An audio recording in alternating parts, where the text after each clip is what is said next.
So my thoughts on the Eastern Conference and Western Conference NBA Finals is so I'll start off with the Celtics versus the Pacers. I think the Celtics are just gonna go through the Pacers easily. The matchup is horrible for the Pacers. They don't match up anywhere for the with the Celtics. It's going to be a bad series for the Pacers. They might be able to take a game or two. Well, if you look at the starting lineups for the Celtics, it's at point guard Drew Holiday, shooting guard Derek White, small forward Jaylen Brown, power forward Jason Tatum, and then usually Porzingis would be in there, but since he's injured for game 1 and 2, it's going to be Al Horford. So Al Horford's going to be starting. And then for the starting lineup for the Pacers, it's Tyrese Halliburton at point guard. And then shooting guard, it's Andrew Nembhard. Small forward, Aaron Nesmith. And then power forward, Pascal Siakam. And then Miles Turner. All right. Point guard, Drew Holiday versus Tyrese. I'm picking. You could go either way if you're talking about offense, because Tyrese Halliburton can have off days, and Drew Holiday is a good defensive player, so he's not really their best offensive player, but he can have good offensive nights.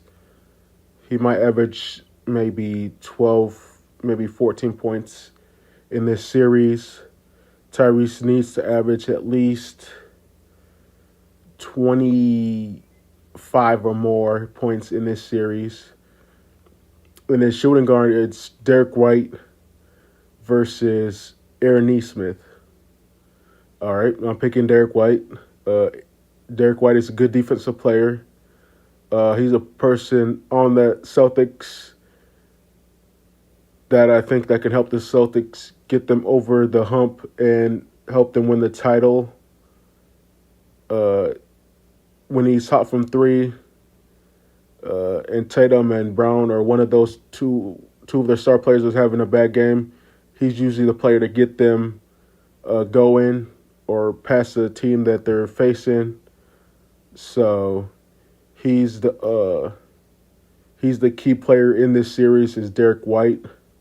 Another key player in this series is one of the star players, and that's Jaylen Brown versus Aaron Nembhard. That matchup, Jaylen Brown will win that anytime. He's more athletic than Aaron Nembhard. He's better defense.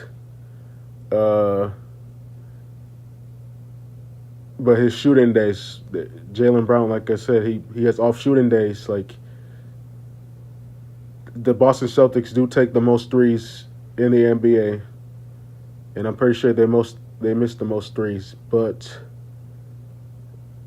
when you have guys that are good like Horford and Derek White and Drew Holiday and Jaylen Brown or Jason Tatum are having good games, bad games I meant, you don't always have to depend on your star players because you got good role players in your starting lineup. And then we go to the matchup between Pascal Siakam and Jaylen Brown. I think that's the matchup to watch in this series is Jaylen Brown. Jason Tatum versus Pascal Siakam. Because people like to say that Jason Tatum shrinks in the playoffs or the finals. He doesn't show up. He's a no-show.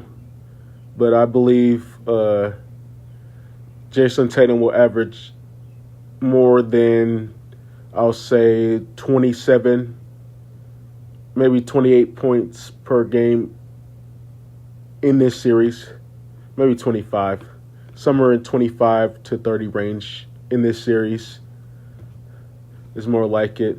That's the matchup to watch. Tatum in this series has to be the best player has to be the best player in this series for the Celtics to win, I believe. Um, but I could see this series going maybe 6 or 7 if the Celtics don't take the Pacers serious and just slam the door shut right away and give the Pacers no hope. And they just have to sweep them right away. Just take all 4 games. Don't let up on the Pacers. Show why you're the better team, why you're the 1 seed in the East, and show why that you guys are not frauds in the playoffs or the finals when you show up. And then the centers, Miles Turner versus Al Horford. And then when Porzingis back, I would give it to Porzingis. But Al Horford and Miles Turner are the perfect matchups. Al Horford gives him that gritty, veteran presence. He's going to be there when you need him the most to knock down that clutch three or grab that clutch rebound that you need. He's going to, when the players are messing up, he's going to tell them to refocus when they think that they're ahead and the game's getting too close. He's going to tell the guys to get back in the game and, get focused back. No showboating. Do what got us here. Stay humble. And then the series I'm looking forward to is the Minnesota Timberwolves versus Dallas Mavericks. I believe that series could be the series of the year. I believe that series could be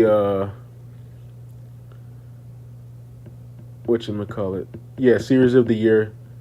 There's a lot of matchups that I like in that it could go back and forth. This series could potentially go 7. People are calling for sweeps, gentlemen sweeps, but I believe this series could go 5 or 6. I don't think anybody gets swept in this series. The starting lineup for the Timberwolves is Mike Conley, Anthony Edwards, Jaden McDaniels, Cat, and Rudy Gobert. And then the starting lineup for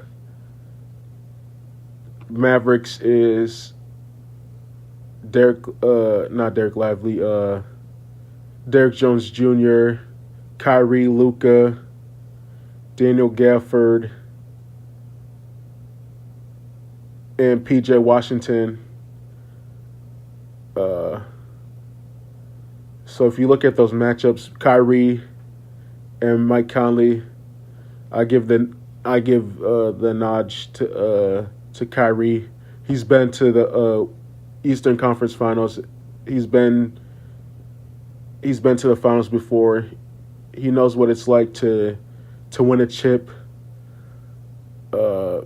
I remember a couple years ago, Stephen A. Smith said that if I think it was when he got traded to the Mavericks or he was still on the Nets that he wasn't worth the hassle. The Nets or the Mavericks should have never traded for him or got him. That Kyrie should just retired, and now looking back at it, Stephen A. Smith looks like a damn fool. That's what he looks like. Kyrie should retire. He's one of the best ball handlers, best point guards of all time. In my opinion, top 10 point guard of all time.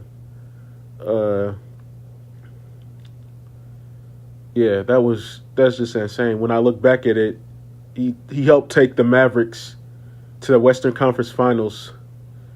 I mean, Luka had something to do with it, but without Kyrie, I don't think Luka would have been able to do it by himself. I think he would have got eliminated by OKC. It would have been OKC versus the Timberwolves in the Western Conference Finals. But with the help of Kyrie, they're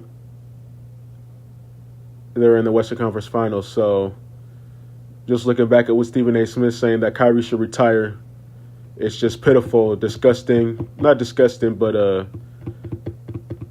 Well, Stephen A. Smith is one of the best sports analysts of all time, so I'll give him that, but he should have never said that. He didn't know what he was talking about when he said that years ago.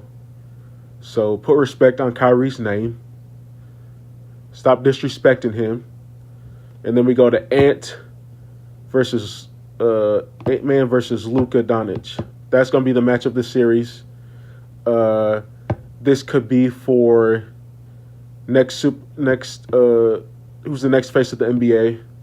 But if I want to be serious, there's potential next faces of the NBA. It could be, people said it's John Morant. Where is he? He's never in the playoffs. He can never stay healthy. He's always getting into trouble. You got Jason Tatum, that's still in the playoffs.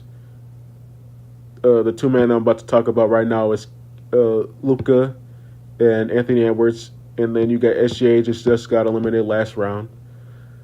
But the next face of the NBA, or the face of the NBA right now, is Anthony Edwards.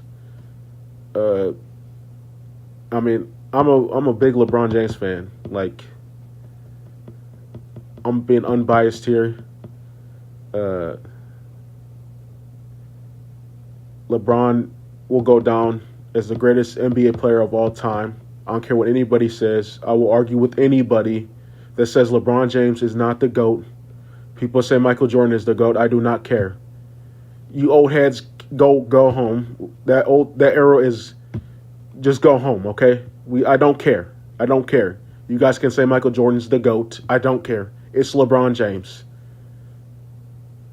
Some of the stuff LeBron has done, 40,000 points, career points,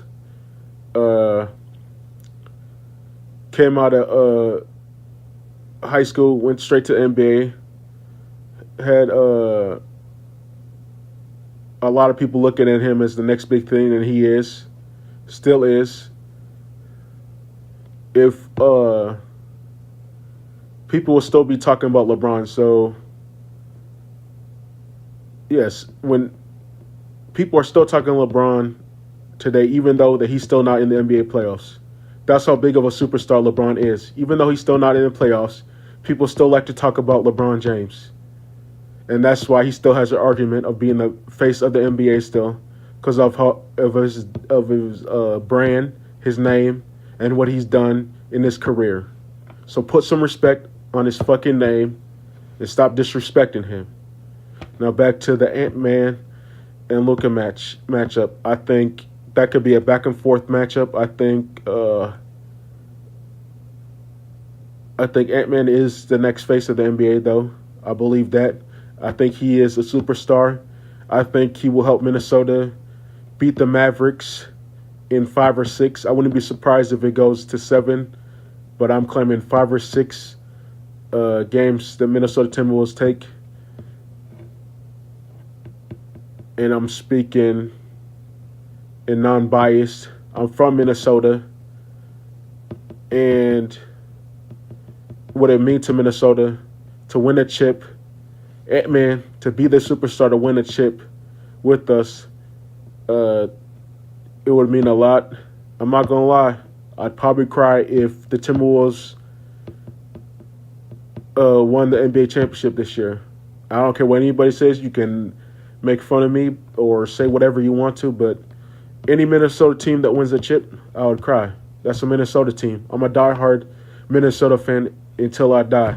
That's all I got to say.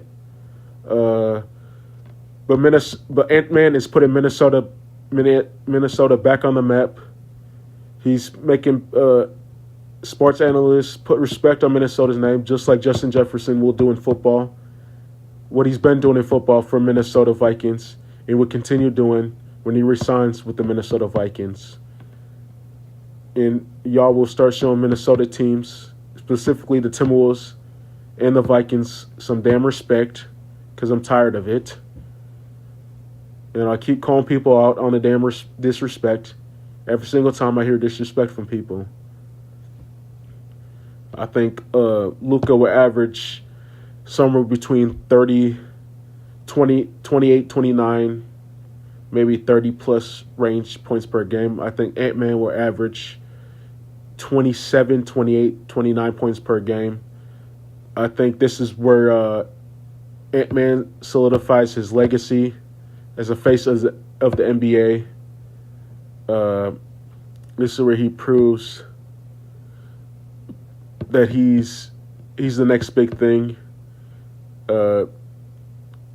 He walks the walks. He talks the talk. He likes smack talking to anybody. He doesn't back down from anybody. He gets NBA comparisons to Michael Jordan, which I do see that the fadeaway jump shot. His game all around is just beautiful. But he will solidify him as the best NBA player this year when the Minnesota Timberwolves win Minnesota Timberwolves their first championship, and there will be a parade in this city, in this state of Minnesota. And yeah, and then we go to the next matchup, Jaden McDaniels versus PJ Washington. I believe I give that to Jaden McDaniels. I think he's a better shooter. He has good defense when he's on point. He doesn't miss. I need him to average at least 18 plus every game, maybe 17. At least be productive. PJ Washington will average around 18, maybe 20. And then Derek Jones Jr. versus Cat or Rudy Gobert. I don't know which one, but whichever one he faces, it's a bad scenario because it's Cat versus Derek Jones. He's just gonna get babied, and Cat's gonna have his way. He'll probably average at least, I don't know, just to be nice, maybe 28 every game, maybe 12, maybe 13 rebounds a game. And then Rudy Gobert versus Daniel Gafford. It's just a bad matchup all around for the Denver Nuggets, the Dallas Mavericks. Rudy Gobert is like 7'1", maybe 7'2", and Daniel Gafford's like 6'10", 6'11", maybe 7 feet. But it's a bad matchup all around for the Mavericks. I see the only places they could win is the fast pace if they push the pace. But Minnesota's one of the best. They have the best offensive rating in the NBA. Stat-wise. I think this, like I said, series of the year. Put some respect on the Timberwolves' name. I'll be going live during one of some of the games for the Western Conference Finals. I just don't know which ones. I don't know yet. Probably maybe 2 games, maybe 3 and 4 I will go live if the series is about to end. But I will be going live during the NBA Finals. I know that for sure because the Timberwolves will be there. I'm speaking it, and it will happen. It's going to happen. The Timberwolves will be in the NBA Finals. Just mark my words. It will be the Minnesota Timberwolves versus the Boston Celtics. And I got the Minnesota Timberwolves beating the Boston Celtics I got the Minnesota Timberwolves beating the Boston Celtics in games in 6 or 7. Mark my words. Write it down. Take a picture. Mark down your calendars. Because Minneapolis, get ready. There will be a parade this year in Minnesota for all you Timberwolves fans. Any Minnesota fan, Vikings fan, Wild fan, Twins fan, there will be a parade this year. Mark my words. I could be wrong, though, but I'm just very confident this is the year for Minnesota Timberwolves is just the matchup is just bad for. I don't see anybody being able. Ant is the best player this year in basketball. He's the best player in the playoffs. He's the best player in the regular season. I mean, Luka probably has the best argument to be better than Anthony Edwards, but Anthony Edwards is 22, and he's the best player. No disrespect to LeBron James. He is the GOAT. He's my favorite player, but Anthony Edwards is the best player in the NBA. Listen to me. He is the best player, and I'm willing to argue with anybody. Anybody. This man is 22 and doing what he's doing. He catches bodies every time. He will catch a body. He will dunk on somebody this series. I guarantee it will be Luka, PJ Washington, or Derek Jones Jr. He will dunk on. He will cross somebody up. I guarantee you. Like, comment, and subscribe to my YouTube channel.